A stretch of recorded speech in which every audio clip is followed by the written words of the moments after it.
Selamat datang kembali di pembahasan mendalam kita. Kali ini nih, kita mau coba urai pemikiran satu tokoh yang pengaruhnya besar, tapi juga lumayan kontroversial ya, Francis Galton. Dia ini orang di balik ide kalau kejeniusan itu dasarnya ya warisan. Sumber utama kita buat ngobrolin ini adalah bab 3 dari buku Helen Lewis, The Genius Myth. Judul babnya Galton's Good Breeding. Nah, misi kita kali ini apa?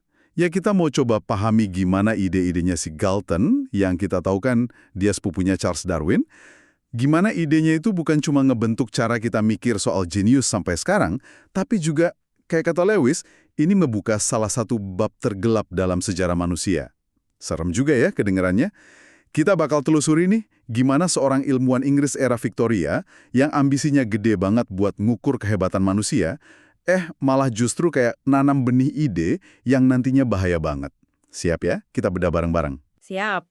Francis Galton ini memang figur yang kompleks ya. Menarik buat dibahas. Penting juga diingat, dia tuh bukan cuma sekedar kerabatnya Darwin gitu aja. Dia itu produk zamannya banget. Seorang gentleman amateur lah di Inggris era Victoria.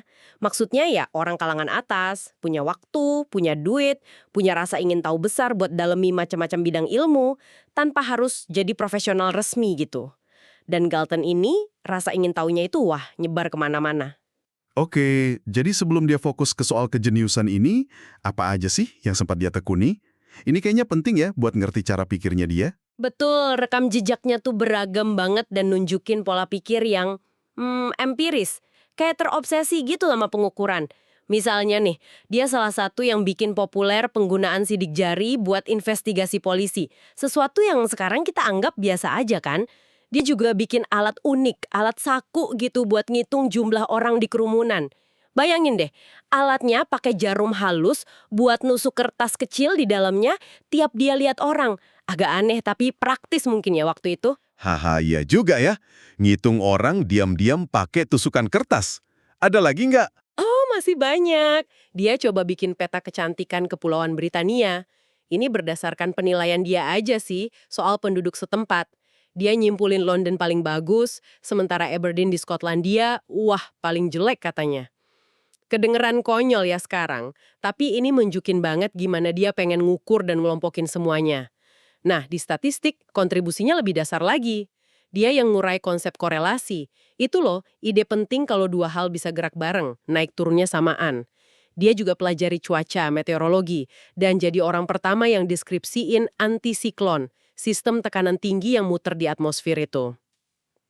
Jadi sebelum dia masuk ke soal keturunan ini, dia udah punya nama lah sebagai ilmuwan serba bisa yang gila data dan pengukuran. Ini menarik sih, soalnya kan kecintaannya sama data dan ngukur-ngukur ini kayaknya kontras banget ya sama pandangan romantis soal jenius yang lagi ngetren waktu itu. Pandangan yang lihat jenius tuh sosok misterius, aneh, mungkin agak gila, dapat ilham dari mana gitu kan. Si Galton ini kayak mau narik jenius dari awang-awang ke laboratorium gitu ya. Tepat sekali.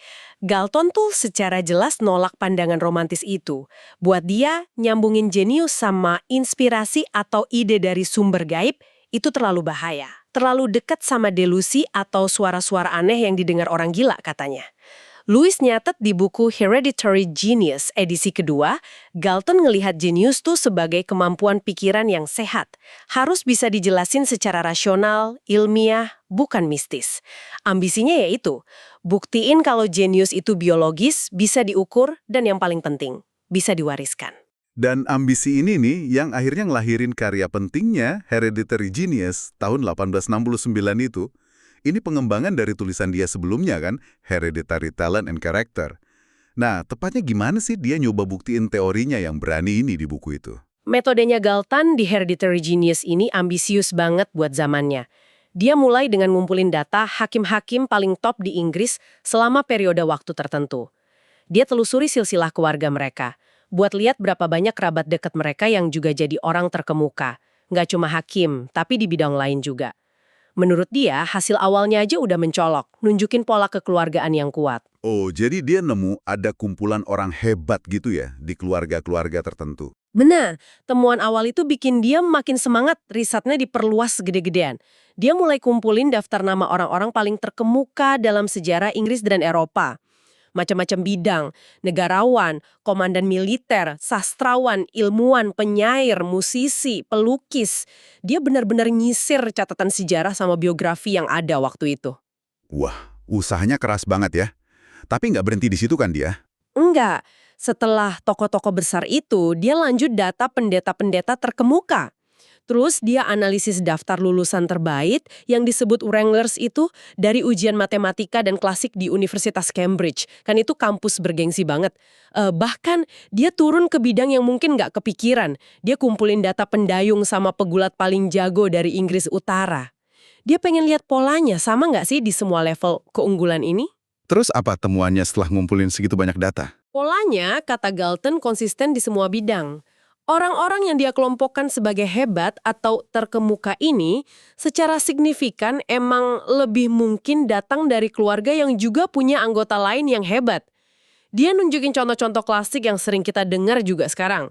Keluarga Bach yang beberapa generasi hasilin lebih dari 20 musisi top. Ada juga dinasti ilmuwan, kayak keluarga Cassini, astronom Prancis-Italia itu. Sama keluarga Herschel, yang astronom Inggris-Jerman. Dan tentu aja, dia nunjuk ke keluarganya sendiri, Darwin Wedgwood. Ada kakeknya, Erasmus Darwin, sepupunya Charles Darwin. Meskipun ya, Galton agak rendah hati gitu, nggak masukin dirinya sendiri ke daftar orang hebat itu. Terus kesimpulan utama yang dia tarik dari semua studi kasus keluarga ini apa dong? Bakat intelektual yang luar biasa.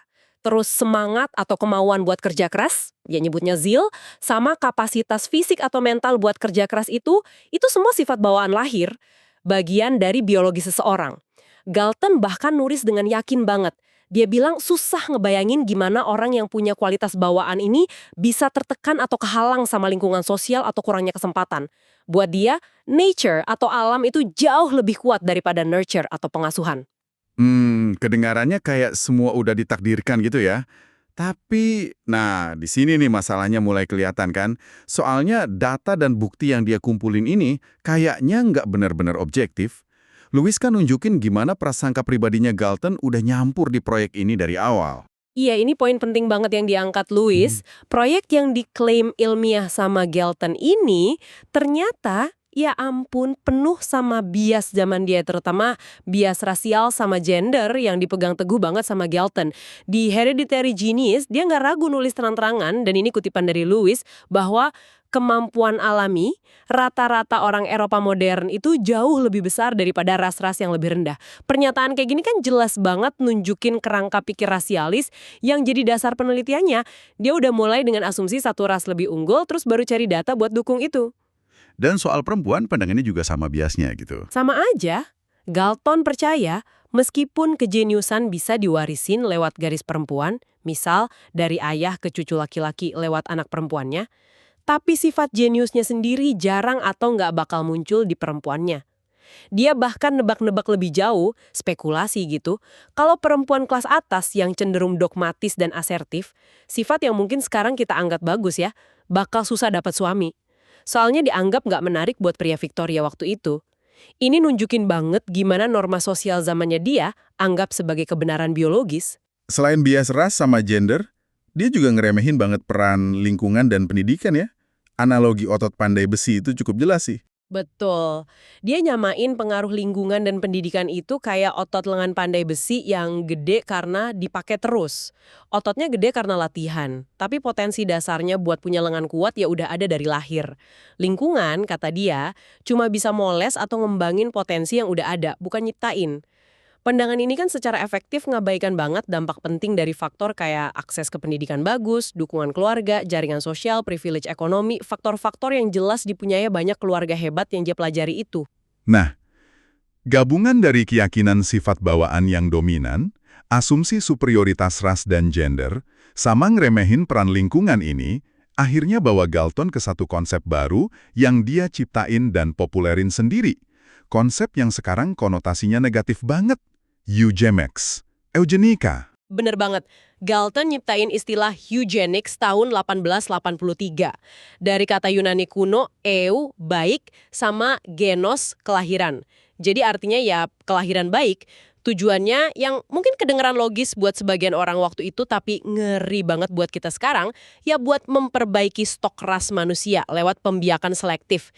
Mendorong orang-orang yang dianggap unggul buat punya anak lebih banyak, dan sebaliknya, mencegah atau ngalangin orang-orang yang dianggap nggak layak, unfit buat bereproduksi. Gagasan ini bukan cuma teori di awang-awang buat dia kan? Dia bahkan nuangin ini ke dalam bentuk fiksi. Iya, dia nulis novel utopis gitu, tapi nggak pernah terbit pas dia masih hidup. Judulnya Can I Wear. Di dunia rekaan ini, prinsip-prinsip eugenika diterapin secara sistematis sama negara. Ada lembaga khusus yang ngetes kecerdasan sama karakter seluruh penduduk. Cuma mereka yang dianggap layak, fit, yang bakal dapat izin buat nikah dan punya anak. Terus gimana nasib yang dianggap nggak layak di dunia utopisnya Galton ini? Mereka yang gagal tes dilarang keras punya anak. Nasibnya ya dikirim ke koloni kerja terpisah. Galton gambarinnya sih sebagai tempat dengan kondisi yang tidak memberatkan. Tapi ya tetap aja itu pemisahan paksa. Pilihan lainnya, mereka didorong buat pindah negara. Dibantu negara, tapi juga lewat pengawasan dan gangguan halus biar mereka beneran pergi. Jadi kayak ada sistem kasta biologis yang diatur negara gitu ya? Bisa dibilang gitu. Ada juga kelas tengahnya yang lulus tes tapi nilainya pas-pasan. Mereka boleh punya anak, tapi dengan syarat tertentu. Mungkin dibatasin jumlah anaknya.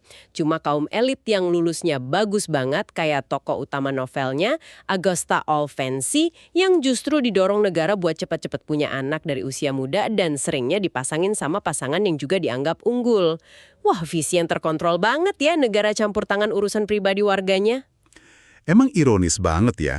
Kayak kata Lewis juga, si Galton ini yang bikin konsep dan promotor utama pembiakan unggul ini, dia nikah 43 tahun tapi nggak punya anak satupun. Kehidupan pribadinya malah bertentangan sama teori besarnya dia.